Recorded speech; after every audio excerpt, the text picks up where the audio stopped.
On to page 108, we're talking about Devekut, clinging to Hashem.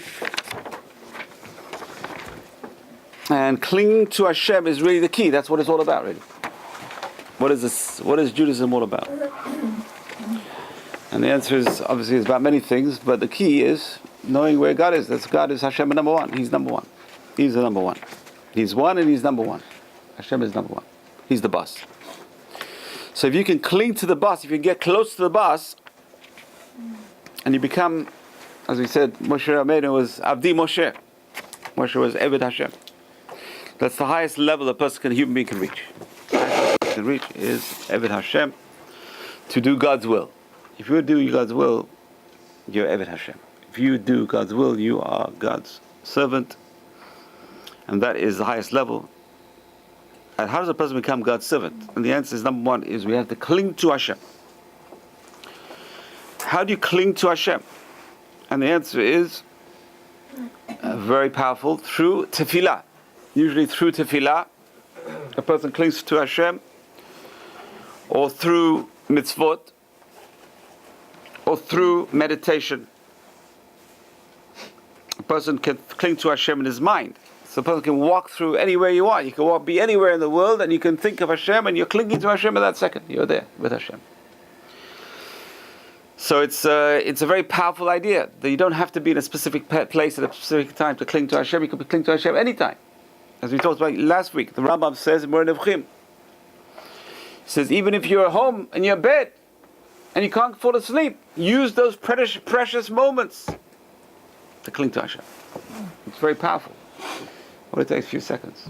A person clinging to Hashem. The trouble is the mind just like a sieve. It just keeps on moving, like a train. You're looking out the window, you see the scenery. That's what the mind is. It just moves you until you think about 50 different thoughts in your head. It's very hard to keep that thought in your head. Cling to Hashem. And that's what the Rav Chaim Vital says, Sharik Dusha, whoever fixes something properly in their mind, with Devekut of thought and will, with no other foreign desire, it strengthens to draw down from the Ein Sof whatever the person wants to manifest. Amazing what a person can do in their mind just by thinking. So attaching to Hashem through thought, we said thought is the neshama. Thought is the highest level, which is attached to the neshama, to the person's soul, highest level of the soul. Speech is attached to the ruach. And action is attached to the nefesh. Nefesh, ruach, neshama. Nefesh is action, ruach is speech, and neshama is thought. So whatever you're doing a mitzvah, you're saying in the words. That's ruach. You're attaching to God through your ruach. Person's doing an action, attaching to God through his nefesh. Person's thinking, they're attaching to God through the neshama, which is highest level. So we need to do all three. But the main thing in this world is nefesh. The main thing in this world is the physical world. We're living in the physical world, and therefore we have to attach to God physically. The physical action is so important. That's why if you don't do the mitzvah physically, everything else is just nothing. It's a zero. Everything else is zeros. You got to put the one before the zero, right? They say like Zechut Avot, the merit of the forefathers. If you're a one, then you can add the zeros. The forefathers like zeros. If you're a zero, it doesn't help you. The person's got to have the one. What is the one to put the zeros to? And that is the action itself. The person cannot say, I'm going to do the mitzvah through my thoughts. That's it. Well, it is possible to do a mitzvah through thoughts if you cannot do it physically. We talked about last week. A person's in a prison cell and there's a toilet there and he can't pray. The person says, I want to pray. It's like he prayed. Hashem makes it as he prayed because he's anus. He couldn't help it. But a person can't help it. He can do a mitzvah. A person says, I didn't put my mezuzah on the door yet. I don't have to. I know about God. I think about God all the time. God is in my heart. But you didn't do the mitzvah. It doesn't help you. God is in your heart. You didn't do the physical action. So the physical action is very important. So this is the world of physicality. This is the world of, we have the tikkun in this world is done physically. It's a physical world with a physical tikkun. But if you can add the other ingredients to the tikkun, you're really elevating that tikkun. You're making that tikkun much bigger and much more powerful.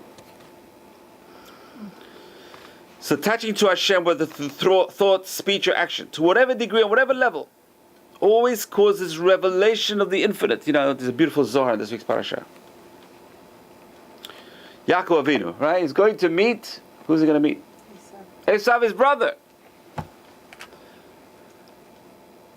What does the messenger say to him? Hine achicha Esav, ba'elecha. Why does it say your brother Esav is coming? Because he's your brother, but he's still Esav. He still wants to kill you. He's your brother. They should have just said, Hine achicha ba. No, achicha Esav. Oh, he starts trembling. Yeah, my brother's still Esav. He's my brother now. He's 20 years later. No, he's achicha Esav. He's still Esav. Arba meot ishimo. He's 400 men with him. Oh boy, 400 men. You know what that's like in those days? An army. It's more than an army. 400 men. Can you imagine? If I told you I'm coming to meet you with 400 men, what does that mean? It's scary. What's going on? He's got a whole retinue of people. Either it's good or very, very bad. It could be very good, he's going to make a party, or it's going to be very bad. 400 men with it. Wow. So Yaakov starts trembling. What does Yaakov do? He starts praying. He does three things. One of the things he does is prays. So the Zohar says over there, beautiful idea. Zohar says, Hashem wants the prayers of the righteous. And why is Yaakov worried? Right? It says he had two machanot of angels over there. There are two big camps of angels protecting him. Rashi says, Malachim mamash. He sent angels. Yaakov was surrounded by angels. Why is Yaakov scared? And the answer is, he put himself in danger. And in a place of danger, you can't rely. He said, don't rely on miracles. He doesn't want to rely on miracles. He relies on his tefillah. A tzaddik never relies on miracles. Pray, even though I may deserve it, I don't deserve it. Hashem help me, Hashem help me. So he's praying and praying and praying. So the Zohar says, Hashem desires the prayers of the righteous, and these prayers of the righteous, Hashem makes crowns for God. I mean, it's hard to imagine what that means.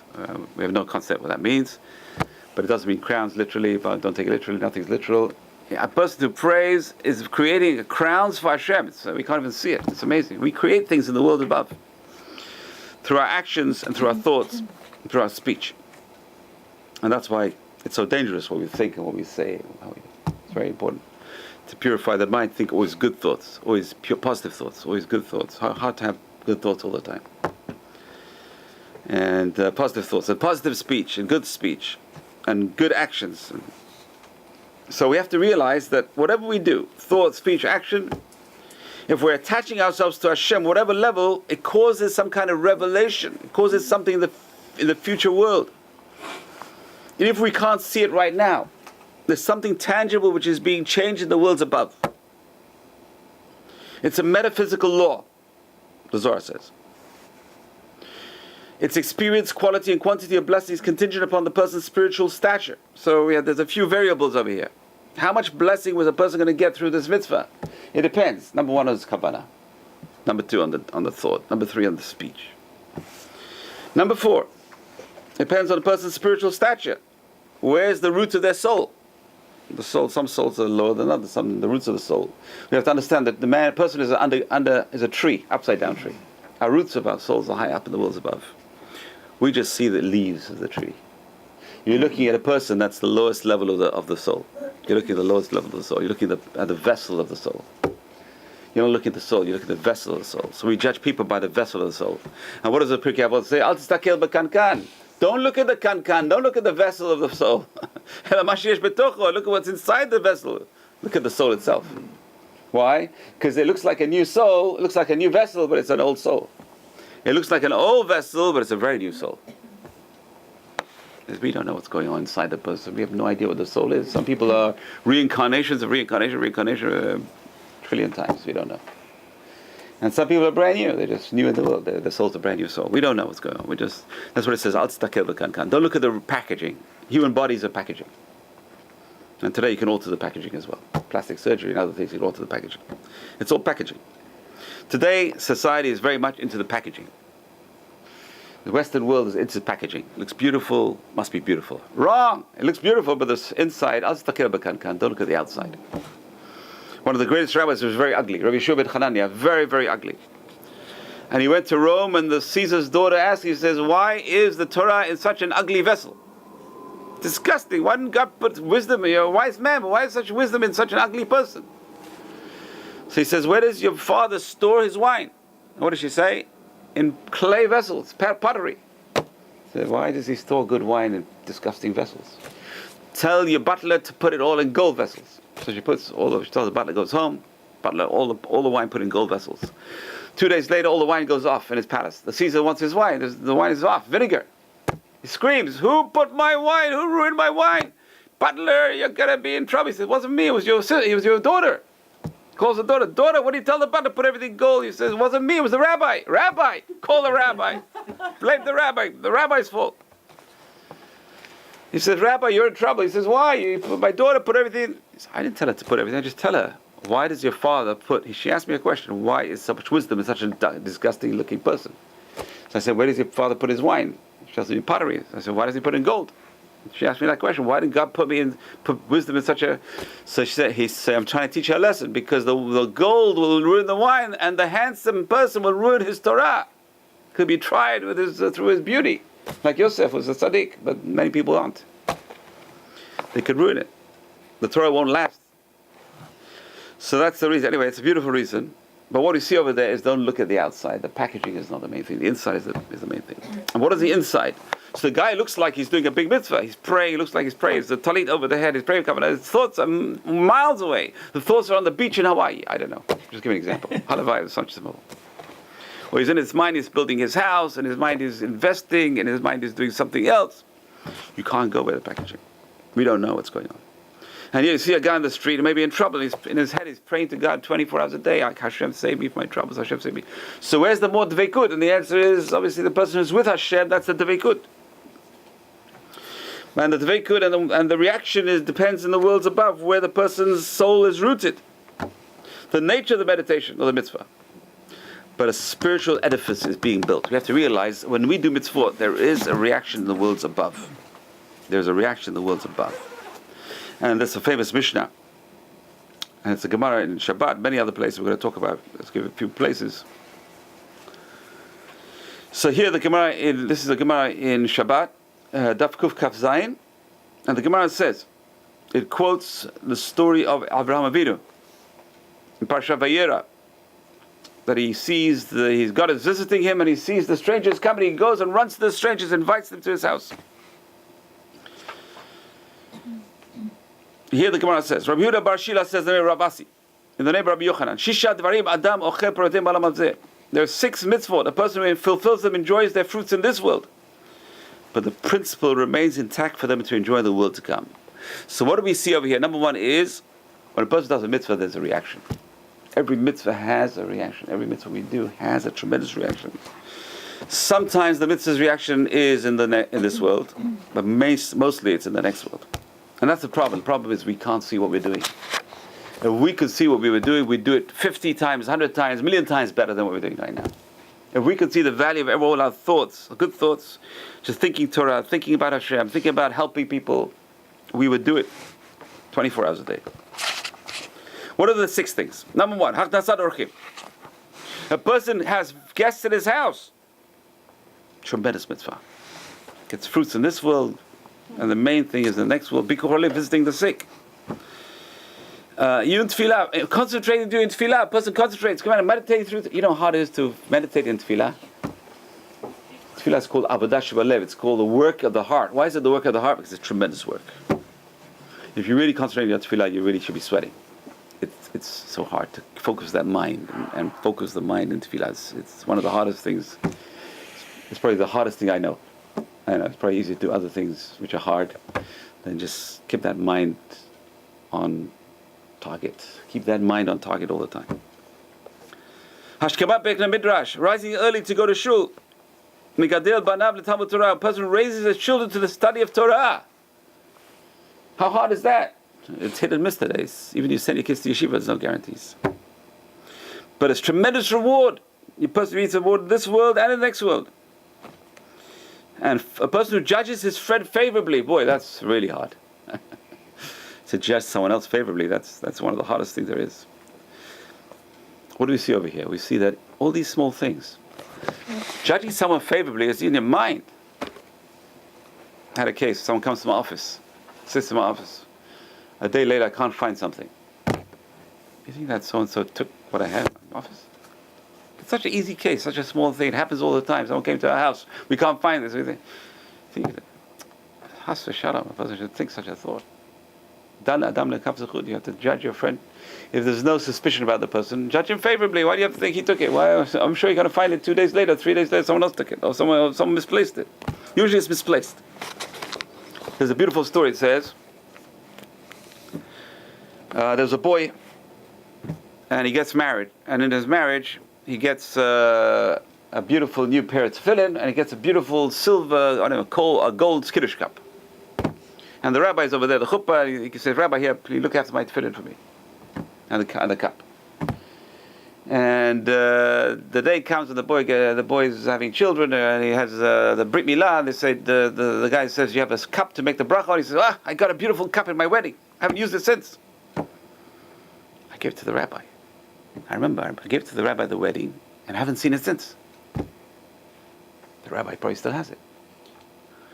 So he goes to the rabbi. He says, "Rabbi," he says, "by the way, do you remember you did my wedding?" He says, "Yeah." "Do you remember in my wedding I gave you a gold cup to look after?" He says, "Yeah." He says, "But Rabbi, where's that gold cup?" "I see you never wore tefillin since your wedding." "Because I put that cup in your tefillin bag."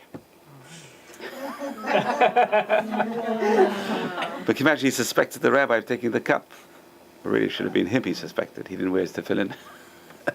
So that happens all the time. But these are small things that a person enjoys the fruits in this world, and the principle remains intact in the world to come. Rabbi Yochanan adds other things. The famous Mishnah in Peah. These are the mitzvot that a person performs in this world, and eats the fruits in this world, and the main thing is in the next world. What are they? Kibud avayim. Wow, that's the hardest mitzvah. It's so hard to honor your parents. It's so hard to honor parents. Because they tell you things and you want to do them. Very simple. They want to tell you something. So even sometimes something simple, which really honor is doing for them. Can you go to the store and get me this? Okay, I can't go right now. I'll go tomorrow. I'll go the day after. It's so hard, really. Honestly, it's such a hard mitzvah. I want to order shoes for my mother. Look at this. Look at this. The website has every country in the world except the United States. I can't pay for it. So I got to call them. The trouble is there's a 5 hour difference. So when I finish my day, it's already too late to call. The mitzvah kibud abayim is such a hard mitzvah because you got to find the time and effort you got to put it into it to order to get something for your parents. It's so hard. It's so easy and it's so hard. The Yitzhak is so strong. So kibud abayim, Gemilut hasadim, acts of kindness. You want to do someone a favor, but it's so hard to do favors. Make peace between people. Halavai, we can make peace with ourselves and our spouses. That's what it's talking about, really. Talmud Torah and studying Torah is equal to all of them. And the Vilna Gaon says every word of Talmud Torah is 613 mitzvot. This week's parasha in Lavan Garti. I stayed with Lavan Garti. What's Garti? Taryag. Rashi says I kept all Taryag mitzvot. Yaakov Avinu tells Esav, don't think I was a slouch over there. I was living with Lavan, the worst guy in the world, and I'm keeping all the mitzvot, Taryag mitzvot. So a person learns Torah, it's like the equivalent of 630 mitzvot.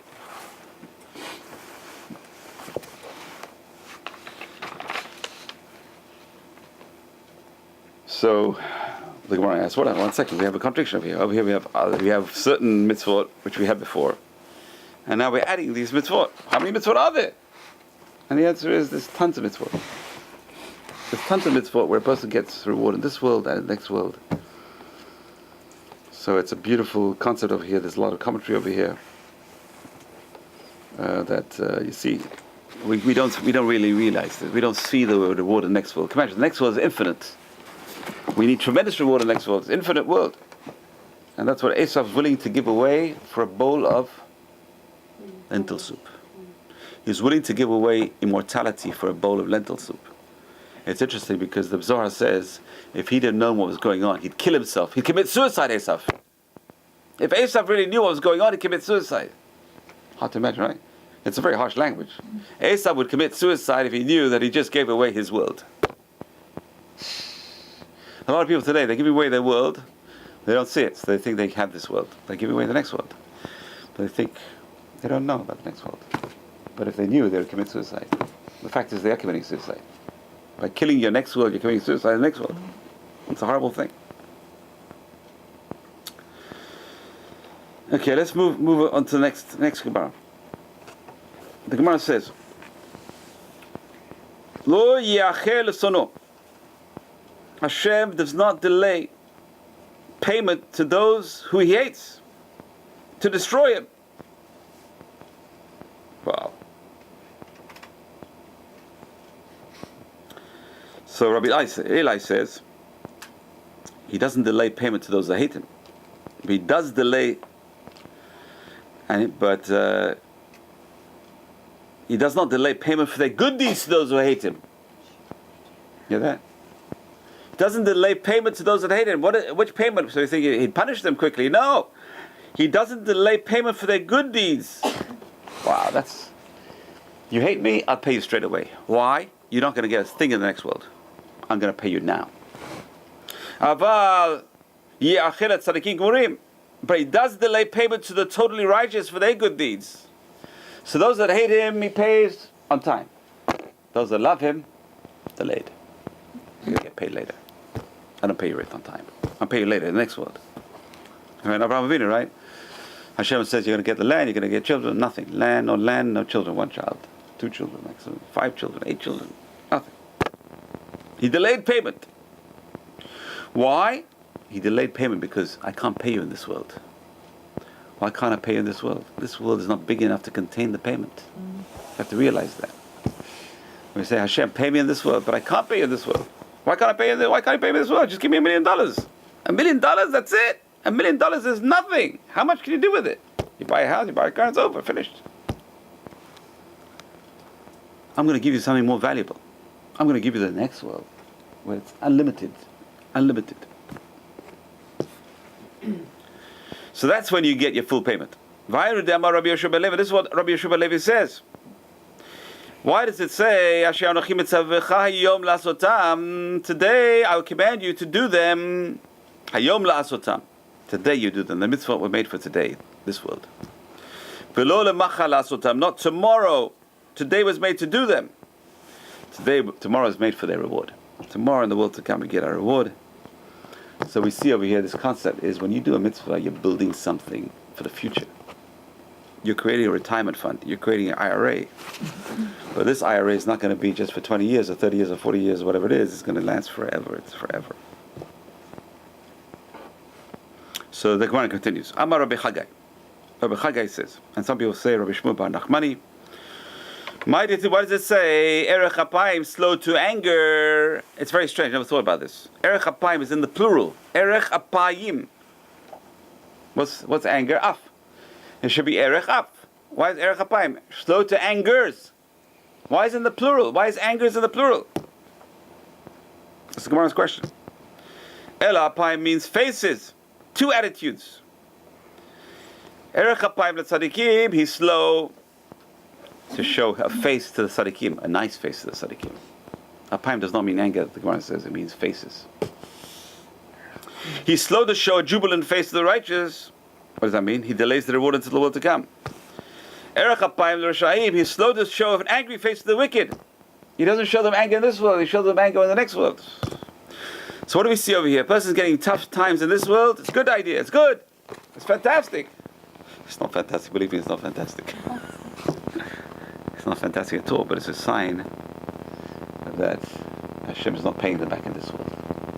It's a sign that they're getting payment hopefully in the next world because they're not getting this world. If you get everything in this world, it could be a bad sign. That's what we're saying over here. That's what Rabbi Akiva said when he went to see Rabbi Eliezer ben Hyrcanus. The Quran says Rabbi Eliezer ben Hyrcanus was dying and suffering, and all the rabbis were crying, and he was happy. Rabbi Akiva was laughing. And all the people that think you're mad, the rabbi's suffering, you're laughing, you're crazy. He said, all my life I worried about him. His wine never turned to vinegar, his bread never went off, everything was good for him in his life. He never suffered a day. I thought he's getting paid back for all his good deeds in this world, but now I see him suffering. I'm happy.